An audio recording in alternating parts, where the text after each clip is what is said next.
Antenne Réunion et la ville de Saint-Joseph vous présentent C'est Saint-Jo. Dans C'est Saint-Jo cette semaine, la visite de l'hôpital de Saint-Joseph par le directeur général du CHU accompagné du président du conseil de surveillance et puis la comédie musicale Notre-Dame par les élèves de l'école de musique et de danse. C'est maintenant C'est Saint-Jo. Tout le monde sait combien les Saint-Josephois sont attachés à leur hôpital. Des raisons historiques tout d'abord, mais aussi médicales. Des rumeurs de fermeture ont circulé et il était temps d'y mettre un terme. Non seulement on ne ferme pas l'hôpital de Saint-Pierre, de Saint-Joseph comme il le souhaite, mais on va le moderniser. Pourquoi ? Tout simplement parce que les besoins évoluent. Et à Saint-Joseph, nous mettrons le pôle d'excellence gériatrique, c'est-à-dire le pôle de soins pour les gramounes. La venue à Saint-Joseph des plus hautes instances du milieu hospitalier dans l'île avait donc pour but de préciser le projet pour notre hôpital. Moi, j'ai voulu rassurer aujourd'hui les personnels. Les inscriptions de l'hôpital dans la filière gériatrique du CHU de La Réunion, il y participe pleinement et j'ai voulu sécuriser tout le monde autour de l'avenir de l'hôpital. Il n'est pas question de fermer l'hôpital, il est question de faire évoluer son projet médical. Le premier magistrat de la ville tenait absolument à ce que ces précisions soient confirmées. En la matière, il était important que tout le monde soit sur la même ligne, qu'il n'y ait pas de différence entre l'air et la chanson. Et là, aujourd'hui, on sait que l'on peut véritablement avoir un projet. On a 1 300 000 € de travaux qui sont programmés en train d'être réalisés. On ne met pas 1 300 000 € si on est responsable pour fermer un hôpital.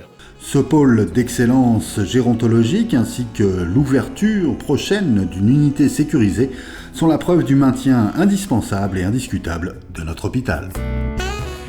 Maître de la cour des miracles. S'attaquer à Notre-Dame, le chef-d'œuvre de Victor Hugo, n'est pas une mince affaire. On s'expose à la comparaison, on pense à l'interprétation de Garou, par exemple, dans le rôle du bossu. C'est un mot qu'on dirait inventé. C'est beaucoup d'honneur déjà, et j'espère pouvoir le respecter, comme je peux. Et je sais pas, c'est juste magique. Ah, mais la scène, c'est waouh, c'est impressionnant. Ouais. Voilà, c'est ça, c'est le mot, impressionnant. Pour Esmeralda, 2 comédiennes se relaient et semblent prendre beaucoup de plaisir à incarner cette héroïne. Ah oui, ça allie le théâtre et la danse, mais on a essayé de rester fidèle à l'œuvre malgré tout. On est quand même fidèle à l'œuvre de base, avec une magnifique troupe qui fait ça très bien. La section théâtre de l'EMD a maintenant 5 ans d'existence. On a commencé par les tout petits pour l'étendre aux plus grands au fil des ans. Aude Guerlotet, intervenante théâtre, nous parle du travail spécifique sur Notre-Dame. On a mis 2 ans pour le monter. On a rajouté des chorégraphies, c'est donc une comédie musicale. On a suivi quand même l'œuvre de Victor Hugo à peu près, je dirais, même assez bien dans l'ensemble.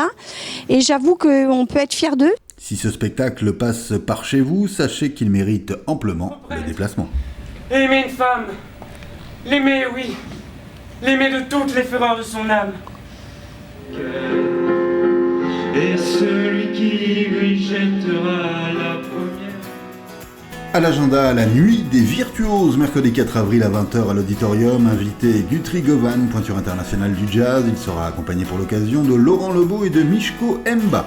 Samedi 7 avril, toujours à l'auditorium, Battement de cœur, une comédie musicale par les élèves du lycée Pierre Poivre qui vous replongera dans les années 70 à 14h30 et 20h. Samedi 7 avril, dès 5h, les trailers s'élanceront pour 62 km de course.